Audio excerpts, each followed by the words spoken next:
welcome to Whispers of Ink.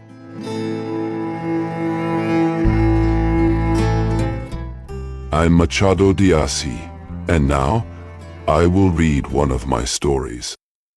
Let's start with the book A Pair of Verses, which is part of my novels collection.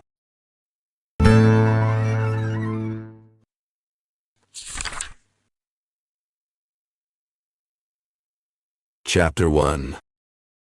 It was on Rua de San Jose, around 11:30 in the morning. More than 20 years ago, maybe even 22. I saw a man standing some distance away, wearing a long robe. I think it was green, though it could have been red. He had a silver badge pinned to it, the kind worn by members of a brotherhood, either the Souls or the Blessed Sacrament.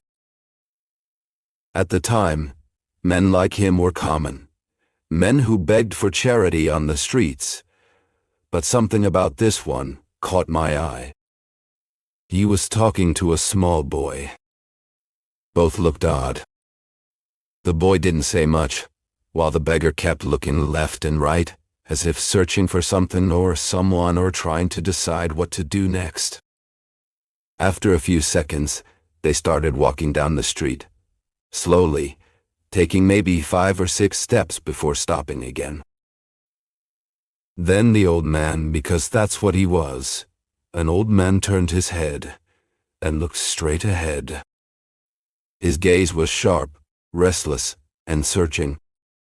I felt a jolt of surprise when I saw his face. I was already walking closer. There was no doubt. I knew this man. He used to be the usher at one of the city's old theaters, either San Pedro or Ginasio. His face was unmistakable, the same polite, obedient expression I'd seen every night. He had always sat by the entrance to the main floor, collecting tickets, handing out tokens, silent and calm. No longer moved by the drama of the stage, his heart long spent from years of watching life unfold in all its strange twists. That's who he was. And now, here he was again, dressed in a robe, begging on the street, speaking softly to a child, lost in a moment that felt both ordinary and strange. I couldn't explain the feeling it gave me, but I knew it was something I wouldn't forget. He walked down the street wearing his velvet cape, begging near a church, and suddenly, I remembered a famous pair of lines. Le matin catholique et le soir idolâtre, il dînait de l'église et soupe du théâtre. I smiled at the irony, at how perfectly those words fit him. But I had no idea at all that the irony was even deeper than I imagined. That was the second time something about him caught my attention. Then I saw the boy. The beggar and the church usher were the same man, that much was clear. And the boy, he was the son of both of them, or rather, of the same man playing 2 roles. The resemblance was unmistakable. The sharp chin, the way he carried his shoulders, the same kind face hidden behind a mask. The kid was maybe 8 or 9 years old. Even the eyes were the same. Good eyes, but not honest. It's him, I thought. It's really him. Le matin catholique, in the morning, he's dressed in his old velvet cape, holy and full of regret, going from door to door, collecting alms from the faithful. And the church sacristan probably gives him a cut of the donations.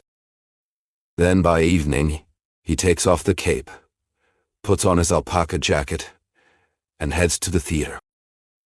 Et le soir idolâtre. I kept walking, lost in thought. He seemed to make a decision. The boy stayed on the sidewalk, looking away, while the man stepped into a hallway, like he was going to ask for more charity for the poor souls, of course. I didn't stop. I had already seen enough. But as I passed the mouth of that hallway, I glanced inside without thinking. No plan. No expectation. I didn't believe I'd see anything worth writing down.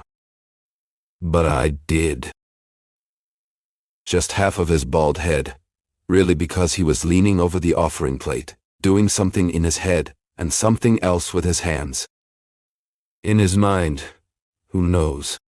Maybe he was thinking about the Council of Constantinople, or eternal punishment, or St. Basil's advice to young men. After all, it was morning. Le matin catholique. But with his hands, he was slipping 2 banknotes from the plate into his pants pocket.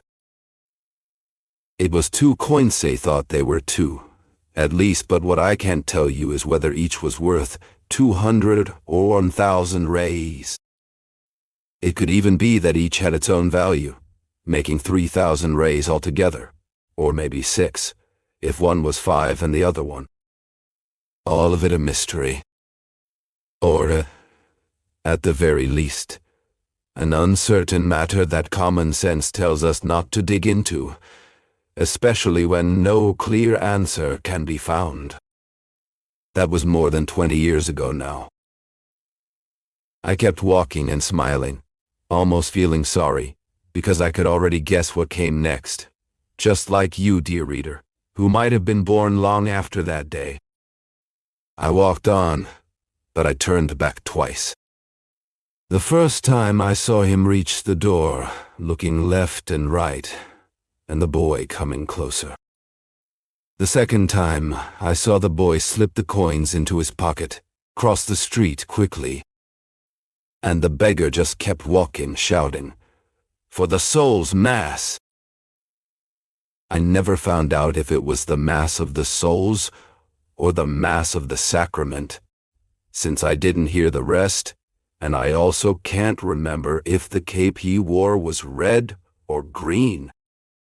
Poor souls, if they truly were the ones cheated. What I do know is that I saw how this unknown servant of the church and the theater lived out. More than literally, the lines of that old couplet, "He dines from the church and sups from the theater." That night, I went to the theater. The show had already started.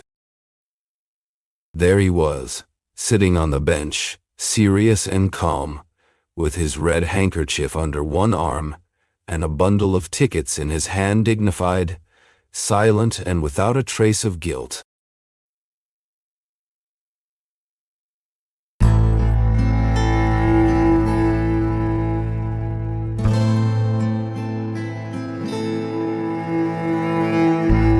Thank you for listening so far.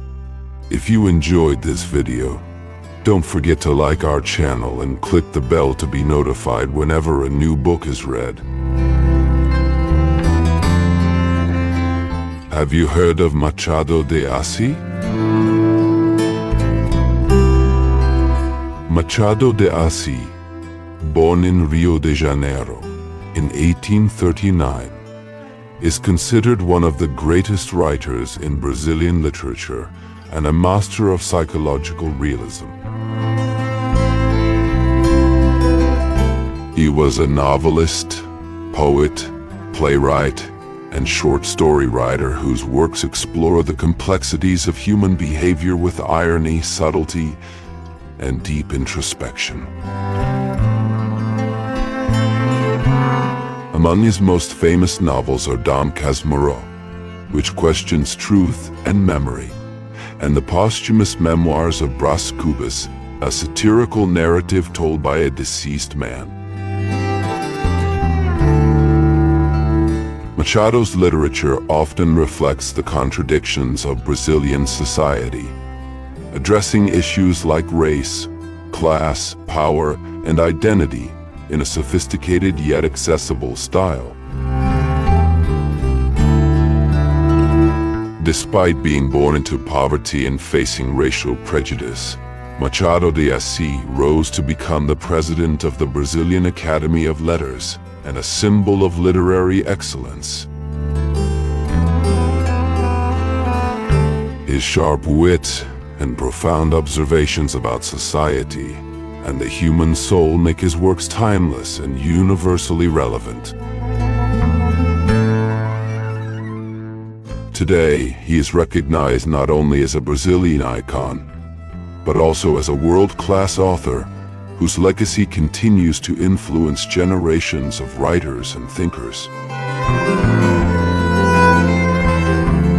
Machado de Assis shows us that literature can be both elegant and critical, intimate and universal, humorous and profound.